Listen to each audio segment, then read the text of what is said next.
Allez, bonjour à tous, nous sommes en direct depuis Névé, dans le Finistère. Et nous rencontrons Kylian, qui est conchiliculteur, c'est ça? C'est ça, conchiliculteur, donc ce qui veut dire éleveur de coquillages. Donc ici on fait de l'élevage huîtres et moules, huîtres creuses principalement. Et après on fait donc du négoce et de l'affinage d'huîtres plates, bigorneaux et palourdes grises. Voilà. Alors, quand vous faites du négoce, vous avez des pêcheurs qui vont chercher ces huîtres ou ces moules et vous les préparez ici. Donc ce qui est en moule et huîtres, on est producteur. Donc là, c'est nous qui faisons, oui. On achète le naissin, donc les petits qu'on sème et qu'on élève. Et ensuite, pour ce qui est du négoce, on achète déjà des coquillages vendables qu'on fait purifier en bassin, comme on peut le voir ici, et qui sont ensuite vendus par nos soins. Alors, on est à marée basse, hein, et on s'aperçoit, je vais essayer de faire avec mon doigt, je ne sais pas si je peux, là, vous voyez, on voit les parcs à huîtres qui sont là à côté.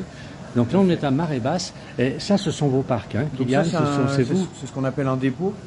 Donc en fait, il s'agit d'un petit parc, on va dire, qui permet de stocker des coquillages. Par exemple, pour les périodes de mortes eaux, où il y a très peu de coefficients, on n'a pas accès au parc sur la rivière. Donc là, on prépare un stock en fait pour pallier au manque de coquillages qu'on va avoir sur ces semaines-là. Donc c'est toujours une semaine sur deux. Une semaine de grande marée et une semaine de faible marée. Donc moins le coefficient de marée est plus faible.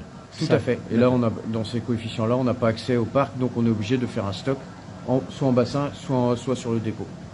Et après, donc, quand vous allez les récupérer sur ces bassins, vous les amenez ici, donc, pour qu'ils soient... Donc une fois le coquillage calibré, c'est-à-dire rangé par taille et ou par, on va dire, nettoyé, il est mis en bassin pendant 24 heures après sa pêche et ensuite il peut être vendu, obligatoirement. Ça, c'est la législation. D'accord, parce qu'elles ne sont pas consommables telles qu'elles sortent quand elles sont dans ces bacs-là. Enfin, pas dans les bacs, pardon. Quand elles sortent des parcs à huîtres, Tout à fait. Donc c'est 24 Tout à fait. heures. La législation nous oblige à... Pour un pêcheur à pied, on va dire particulier, il a le droit de ramasser et de consommer. Pour un professionnel, il n'a pas le droit de ramasser et de vendre son produit. Il est obligé de le purifier, c'est-à-dire arriver à une qualité d'eau d'une zone A. Et donc là, à ce moment-là, il a le droit de vendre. C'est passionnant comme métier. Tout à fait. Alors, c'est le papa qui était là, qui faisait ce métier, vous avez repris, non, pas du tout. Moi, j'ai repris la société ensuite après un départ en retraite d'un ancien patron auprès duquel j'avais travaillé. Et mon père est venu travailler avec moi. Mais du coup, voilà. C'est une entreprise familiale, c'est super. Tout à fait. Et alors, toutes ces huîtres, j'ai vu que vous aviez des huîtres plates, d'ailleurs des huîtres creuses et les huîtres plates. Okay. Elles ne viennent pas du même endroit, ces huîtres? Non. L'huître plate, c'est l'huître, on va dire, autochtone en France. Classique, oui. Tout à fait, qui était là au départ et qui a été décimée dans les années 70. Elle a été remplacée par donc la creuse qu'on retrouve aujourd'hui sur toutes les étals et qui est d'origine japonaise. Celle-ci. Et qui s'est très bien plu, voilà, qui s'est très bien plu en France et a réussi à se développer, à se reproduire, et qui aujourd'hui est l'huître la plus consommée en France, quoi. Et après il y a l'huître plate qui est encore une petite production anecdotique en France, mais principalement dans la zone, on va dire, de Cancale, où c'est à cet endroit-là qu'ils en produisent le plus. Donc nous, c'est là-bas qu'on s'approvisionne. Ensuite, affinage sur la rivière et puis mise en commercialisation. Alors là, les bacs sont magnifiques. Alors ici, j'imagine qu'au moment de Noël, ça doit être plus que plein. Voilà. Là, on est sur une période, on va dire, pas creuse, mais de moyenne activité. Donc on peut voir que les bassins ne sont pas tous remplis au maximum. Mais voilà, à Noël, c'est sûr qu'on cherche de la place. Et Noël, puis je pense que pendant les vacances, juillet, août aussi, non? Tout à fait, ouais. Mais c'est une période différente de l'année où on va plutôt travailler par exemple sur la moule sur la période estivale. Oui. Même si on fait des huîtres aussi actuellement qui sont pas laiteuses l'été, mais la consommation est moins forte d'huîtres l'été que sur la période de Noël, quoi. On va plus faire des moules sur la période estivale et plus d'huîtres, on va dire, sur la période hivernale. Voilà. D'accord, c'est saisonnier. Un équilibre sur l'année. Mais en compte, toute l'année, vous produisez quand même, bien sûr. Tout à fait. les moules, quand vous les mettez dans les parcs à huîtres, les huîtres, quand vous les mettez dans les parcs à huîtres là-bas, il faut combien de temps pour qu'elles deviennent, on va dire, consommables adultes finalement? Donc après, nous, on est sur un produit, il y a différentes méthodes d'élevage. Donc nous, on est sur une méthode, donc on va dire de ce qu'on appelle dans le milieu de demi-élevage. Donc c'est-à-dire qu'on achète une huître qui a passé bientôt la moitié de sa vie ailleurs. On l'achète, on va dire qu'elle fait à peu près entre 150 et 50 bêtes au kilo, ça dépend des lots qu'on achète. Et ensuite, on va les mettre en poche. Et on va les mettre sur parc, et en fonction, ça prend entre 12 et 18 mois d'élevage. Généralement, c'est des cycles très courts. En fait, ce qui permet, elles sont nées, c'est des huîtres qui ont au final bientôt 3 ans. Mais nous, on va n'en faire que 12 mois d'élevage, en fait. Parce qu'elles vont passer quasiment une année sur le parc de captage qui va se trouver généralement entre la Loire et Arcachon. Oui. Ça, c'est vraiment les zones de captage en France. Ensuite, elles sont remontées ici, là pour ma part, dans le golfe du Morbihan. Elles y sont encore élevées 12 mois. Et moi, je finis les 12 derniers mois. D'accord. C'est un sacré travail quand même. Il ne faut pas se louper. Faut pas se louper. Alors, juste une petite parenthèse, je vais expliquer aux gens qui nous suivent. On a derrière, juste devant nous, là, un magnifique moulin. Un moulin qui fonctionne dans les deux sens. Il y a un barrage. Alors, ce moulin ne fonctionne pas actuellement et qui tourne dans un sens lorsque la marée est montante. L'eau est retenue par un barrage un peu plus loin, le long du... Et lorsque la marée est descendante, il relâche l'eau et il y a une roue de l'autre côté du moulin qui se met aussi à tourner. Il est en panne actuellement. Il est en train d'être remis en état par une association du patrimoine. On va continuer. Alors là, j'ai Philippe qui me demande, peut-on consommer les huîtres dans les mois qui ne sont pas en air? Oh. Tout à fait. Actuellement, en fait, c'est on va dire une loi, une tradition qui a été instaurée bien avant les époques d'aujourd'hui, qui en fait les huîtres l'été étaient laiteuses, donc en période de reproduction, et se voyageaient très mal vis-à-vis du transport qui n'était pas forcément aussi rapide qu'aujourd'hui. Et du coup, aujourd'hui, pour pallier à ça, il existe une huître qui est produite par Ifremer, où on leur achète on va dire le naissin, et qui est triploïde. Donc c'est pas un OGM, il ne faudra pas confondre, c'est souvent ce que les gens confondent. C'est pas un OGM, c'est juste une triploïdisation qui permet de la rendre stérile et qui du coup n'est jamais laiteuse.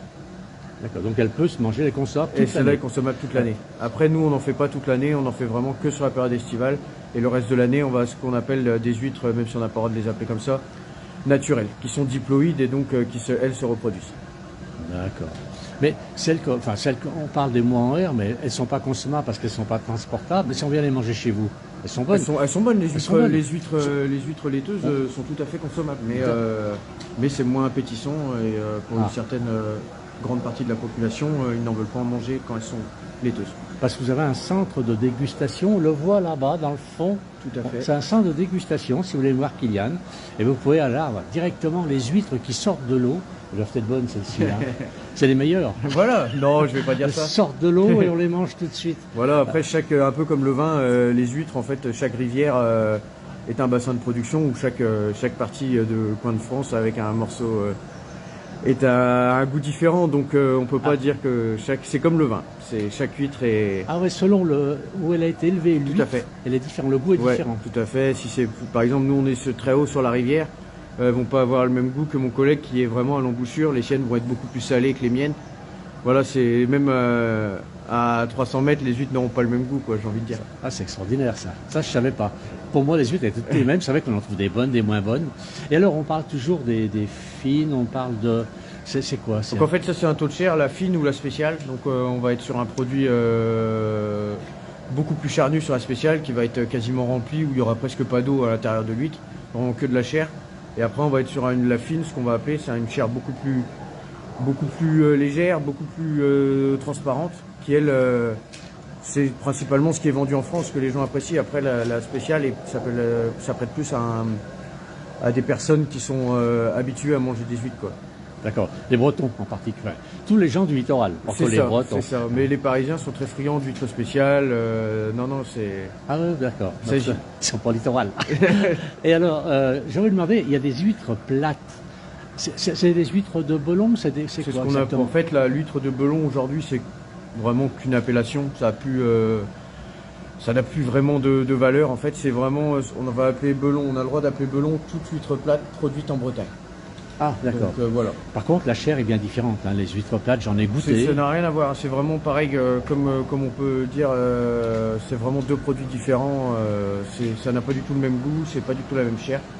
Ça n'a vraiment rien à voir.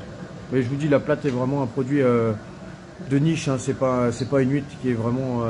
Je n'ai plus les chiffres en tête, mais on doit être autour de 2000 tonnes produites en France.